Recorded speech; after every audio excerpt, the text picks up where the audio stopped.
They spent their careers exposing lies, confronting killers, and demanding the truth. But behind the courtroom lights and crime scene cameras, some were protecting truths of their own.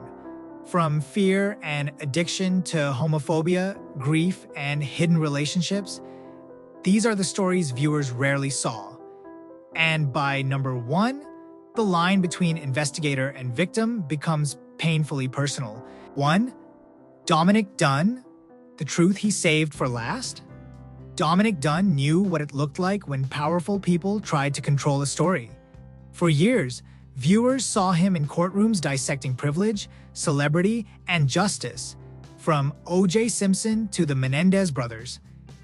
But his obsession with truth was born from something far more painful than television. In 1982, his 22-year-old daughter, Poltergeist actress Dominick Dunne, was strangled by her former boyfriend.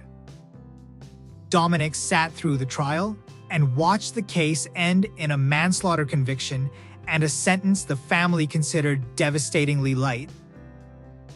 Grief became fury. Fury became purpose. His Vanity Fair account of the trial launched a second life as one of America's most recognizable chroniclers of famous crimes, eventually leading to Court TV's Dominick Dunne's Power, Privilege, and Justice. That is what makes the private part of his story so haunting. Dunne spent decades writing about secrets that refused to stay buried, yet remained deeply guarded about his own sexuality. Near the end of his life, in 2009, he described himself as a closeted bisexual celibate. For viewers who knew the Elegant Society insider with the sharp courtroom eye, it revealed a man far more complicated than the authority they saw on television. The contrast is almost brutal. He could publicly relive the murder of his daughter, sit feet from accused killers, and write about families at their most shattered. Yet this part of himself remained largely unspoken. There is no verified evidence that being bisexual cost Dunne his court TV career. His tragedy was quieter. He became famous insisting that truth mattered, while living in a generation where one of his own truths remained largely outside the frame until he was dying. And perhaps that is why his story cut so deeply. He could confront killers, wealth, scandal, and injustice. But some truths carry a different kind of danger when they belong to you. So what do you think? Was Dunne hiding or simply protecting the one part of his life he believed the public had no right to investigate? And if a man spends his career demanding truth from others, does he owe the audience the same access to himself? 2. Harvey Levin, the man who knew everyone's secrets. Harvey Levin made a career out of the sentence celebrities feared most. TMZ has the story. Before TMZ, he was a lawyer, legal analyst, and investigative reporter who worked the O.J. Simpson case, later becoming a familiar legal presence on the People's Court. His professional instinct was always the same. Find the document, find the witness, find what someone hoped would stay hidden. But for years, Levin was terrified that someone might do exactly that to him. In 2010, speaking publicly about being gay, Levin described how fear shaped his early career.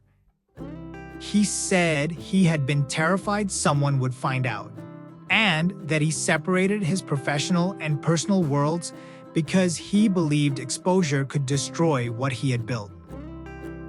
That confession transforms his story into one of crime television's strangest contradictions. A man celebrated for breaking secrets was once desperate to keep strangers from breaking his. And the irony became sharper as TMZ grew into a media machine famous for revealing arrests, scandals, surveillance footage, and private disasters. Levin was no longer simply reporting the news. He was helping redefine how aggressively celebrity privacy could be challenged. His sexuality was known within parts of the television world before that 2010 speech, but discussing the fear behind it publicly exposed something viewers rarely saw: the cost of constantly calculating what could happen if the wrong person knew. There is no evidence that Levin lost his job for being gay. The verified story is more interesting than that. He feared the consequence before it happened. He built walls because, in his own mind, the risk felt real. That leaves an uncomfortable question. Does someone who knows the terror of being exposed have a greater responsibility to protect other people's privacy? Or is that unfair? Because journalism and personal identity are two completely different things. Harvey Levin spent decades opening doors other people wanted locked. Maybe the most revealing door was the one he once kept locked himself. Hypocrisy, survival, or both? Tell us where you stand. 3. Jane Velez-Mitchell. When the crime reporter became the story, Jane Velez-Mitchell built her reputation asking uncomfortable questions. She covered Michael Jackson's 2005 trial for celebrity justice, became a familiar presence beside Nancy Grace, and later fronted her own HLN program while America obsessed over cases such as Jodi Arias. Her television identity was direct, relentless, and built around one idea. Secrets eventually demand an answer. Yet Jane had already learned how exhausting secrecy could become in her own life. Long before the HLN spotlight, she confronted alcoholism and committed herself to sobriety. Then, in 2007, while discussing Senator Larry Craig on Los Angeles radio, Jane reached a point where criticizing another person's apparent hypocrisy felt impossible without being honest about herself. Live on the air, she revealed that she was in a relationship with a woman. The reaction was not entirely comfortable. A caller immediately challenged her, asking whether she had been hypocritical for not revealing her sexuality during roughly 2 decades as an anchor. Jane answered with startling openness. She also recalled a broadcasting culture that could seem accepting in private while signaling something closer to, "We don't really care, but don't make it too visible." That is what makes her story more complicated than a triumphant coming out moment. Jane understood the calculation facing television journalists. Viewers trust you because you appear neutral, familiar, and safe. What happens when simply naming the person you love is suddenly treated as a statement? Years later, HLN canceled her show during Turner layoffs that also eliminated her staff. There is no verified evidence her sexuality caused that decision, and saying otherwise would turn suspicion into fact. But Jane's larger story survived the cancellation. Sobriety, coming out, and rebuilding her voice all point toward the same lesson. Telling the truth on television can be a job. Telling it about yourself can feel like a risk. Would you have respected Jane more for coming out sooner? Or was the timing hers alone to choose? And why should a journalist be expected to investigate everyone else's secrets while surrendering the right to keep her own love life private? 4. Jackie Malton. The real prime suspect who survived the force. Before Helen Mirren made Jane Tennyson iconic, there was Jackie Malton, the real detective whose life helped shape prime suspect. She chased armed robbers, worked murder cases, entered the flying squad, and rose through a police culture built almost entirely by men. On television, that world became gripping drama. For Jackie, it was simply survival. When she joined policing in 1970, colleagues mocked her sexuality and told her she was only gay because she had not met the right man. Her own father wept when she told him. Inside CID, the humiliation went further. During an initiation, male officers restrained her, pulled at her clothes, and stamped her body while others watched. Later, when she transferred to the Met, the insults continued. The message was clear. Being a woman made her suspect, and being gay gave people another weapon. Yet, Jackie became the officer others trusted with difficult cases. She even pushed back when gay officers were dismissed as unsuitable for undercover work during the hunt for serial killer Colin Ireland. She knew something her straight colleagues did not. Sometimes identity was not a weakness, it was knowledge, but courage had a price. When Jackie reported a corrupt colleague, officers walked out of the canteen rather than sit with her. Isolation followed. In the heavy-drinking, high-pressure police world, gin became an escape until she finally walked into Alcoholics Anonymous in 1992. She later admitted she was sick of herself and knew she could not keep living that way. That is the detail prime suspect could never fully capture. The woman who helped inspire one of television's strongest detectives was fighting sexism, homophobia, betrayal from colleagues, and herself. Years later, she rebuilt her life, studied addiction psychology, and began working with prisoners in recovery. The detective who once hunted criminals now sits with them and asks what pain came before the crime. So was Jackie difficult? Or was she simply unwilling to become smaller to make everyone else comfortable?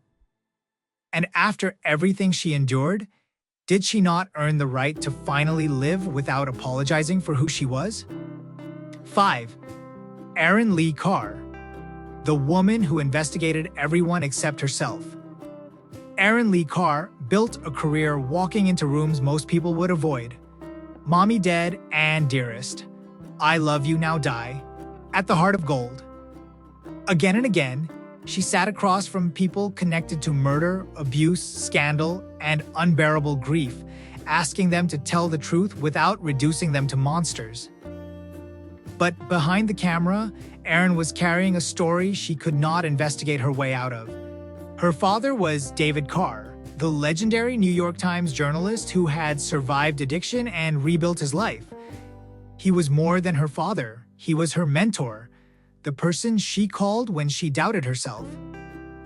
Then in 2015, he died suddenly. Erin was only 26. She later wrote that the morning after his death, she woke up convinced she was dying too. The loss cracked something open. Erin had already struggled with alcohol, and after her father died, she turned back toward it. The woman trained to find patterns and motives was now caught inside one of her own. She later described coming dangerously close to falling apart while trying to build a career under the enormous shadow of David Carr's daughter. There was another contradiction. Erin's work depended on asking families to surrender painful private details. Yet, when she wrote her memoir, she wrestled with whether she had the right to reveal her father's relapses and their private correspondence. Nearly 2,000 emails survived him. Publishing that truth felt both necessary and deeply uncomfortable. Her queerness is public, but there is no verified evidence that it caused a career punishment. The deeper secret was grief, addiction, and the fear that without her father, she might not know who she was anymore. She got sober. She kept filming. And instead of becoming colder, her documentaries became known for empathy. Maybe that is why her work feels different. She knows that the person behind the headline may still be carrying pain. No camera can see. Would you call revealing family secrets honesty or betrayal?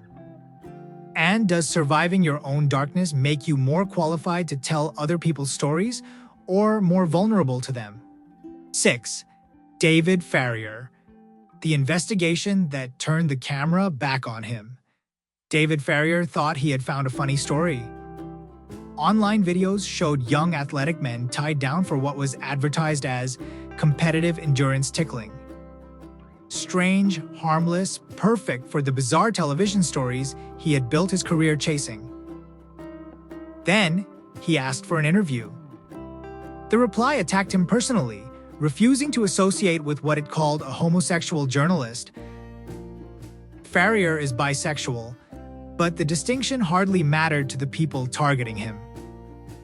What began as a quirky assignment suddenly became something darker.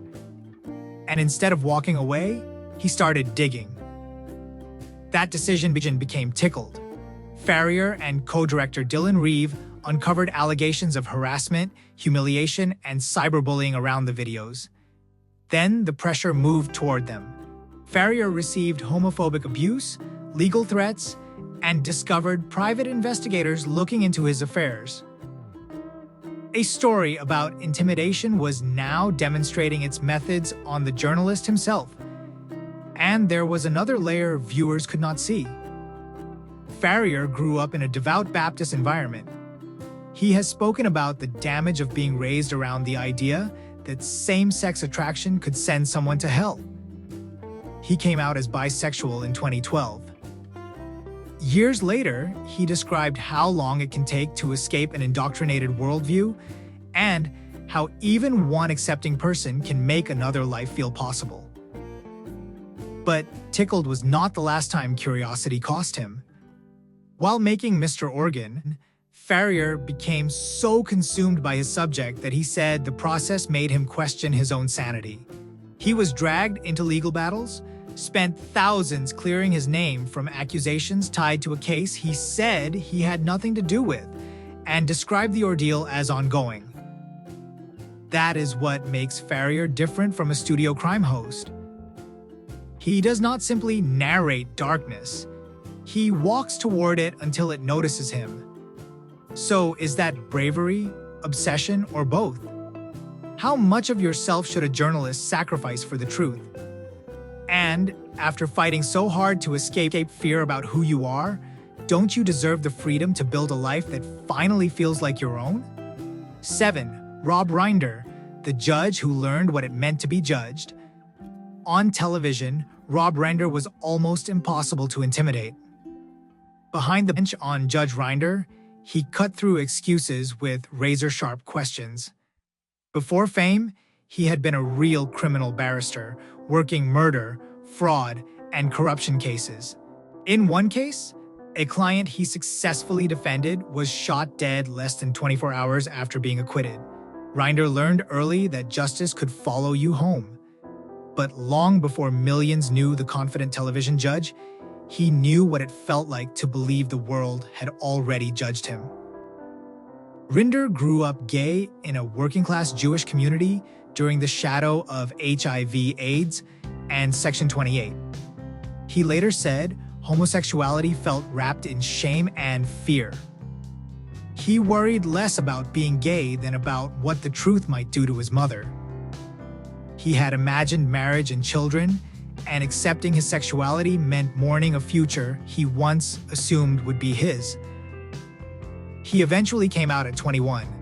Years later, he built a successful legal career and entered a civil partnership with fellow barrister Seth Cumming in Ibiza, in a ceremony conducted by close friend Benedict Cumberbatch. But after roughly 11 years together, the relationship ended in 2018. Behind the Witten Authority was another private verdict he could not appeal. Heartbreak. Even after success, Rinder has admitted to overwhelming imposter syndrome, the feeling that he somehow does not belong. Perhaps that is why his television persona is so fascinating. Viewers saw someone deciding who was right and wrong, while privately remembering a time when society made him feel that who he loved might make him wrong? Should a judge or crime expert ever have to prove his sexuality has nothing to do with his credibility? And after a lifetime of being judged, doesn't he deserve what he tried to give people in court? A fair hearing and the freedom to write his own ending? 8. Julia Shaw, the psychologist who could explain everyone except herself. Daughter. Julia Shaw has spent years studying one unsettling fact about the human mind. Memory can lie. On Killers Caught on Camera, Murder in Mind, and the BBC podcast Bad People, she has dissected murder, manipulation, false memories, and the psychology behind the word evil. Her career is built on questioning assumptions. Then one assumption became personal. While writing Making Evil, Shaw was examining how LGBTQ+ people have been villainized and arguing that visibility matters. Then she confronted an uncomfortable contradiction. She was telling others visibility mattered while keeping her own bisexuality outside her public work.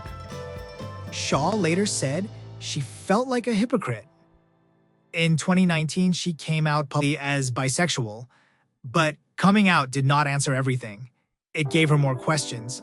Shaw began exploring how bisexual people can disappear between categories, assumed straight in one relationship, gay in another, or pressured to choose the label that makes others comfortable. She has spoken about how even saying bi can carry fear of other people's reactions. So she did what a scientist does. She investigated. That journey became Bi, her personal exploration of the hidden history, culture, and science of bisexuality. The irony is compelling. Julia teaches viewers not to trust simple stories. Her private life forced her to reject one too. There is no verified evidence that coming out damaged her career. She continued hosting Killers Caught on Camera and appearing as an expert on the criminal mind. The drama is quieter but deeply human. What happens when someone who professionally challenges prejudice wonders whether viewers will apply prejudice to her? Maybe the secret was never bisexuality. Maybe it was the pressure to explain herself at all. Would you trust a criminal psychologist differently after learning she is bisexual? And if you would, what does that reveal about Julia or about us? 9. Judge David Young, the judge who refused to hide. Long before television courtrooms were filled with personalities, David Young walked into one carrying something no nationally syndicated TV judge before him had carried openly: a same-sex relationship. Young had been a Miami-Dade Circuit Court judge and prosecutor before leaving the bench in 2007 for Judge David Young. The show sold him as sharp, funny, and unapologetically himself, justice with a snap. But becoming daytime television's first openly gay judge meant viewers were not only judging his rulings, some were judging the man behind them. What many viewers did not know was that Young had already spent years building a life with fellow judge Scott Bernstein. In 2008, while same-sex marriage was still unavailable to them in Florida, Young said publicly that if marriage became legal, they wanted it. The irony was painful. A man empowered to rule on other people's disputes could not yet access the same legal institutions straight couples took for granted. Then came another blow. After only 2 seasons, his TV contract was not renewed. It would be easy to blame homophobia, but the documented explanation points instead to changes in Sony's daytime operation, which dropped its original syndicated daytime shows. There is no verified evidence Young was fired for being gay. And his story did not end there. Young and Bernstein eventually married in 2014. Then, after television moved on, Young returned to the place where credibility mattered most, the real courtroom. He was elected back to the Miami-Dade Circuit Court in 2016. Maybe that is the real verdict. Visibility did not make him less serious. Losing a television show did not erase him. Would America have accepted an openly gay judge 10 years earlier? And should anyone have to prove they deserve respect before they are allowed the same happiness as everyone else? 10. Darren Karp, the crime host, who didn't need a confession. After 9 stories about silence, fear, and carefully protected lives, Darren Karp represents something different. True crime fans knew her voice from Oxygen's Martinis and Murder, where she and John Thrasher revisited murders, mysteries, and cases audiences thought they understood. Others knew her from Bravo and People TV. Carp entered television through the NBC Page program, later became Andy Cohen's assistant, helped build his production company, and slowly moved from behind a famous personality to becoming one herself. Unlike many people earlier in this video, Darren's lesbian identity does not arrive as a dramatic late-life revelation. She publicly embraces it. Her social profile has jokingly called her Andy Cohen's favorite lesbian.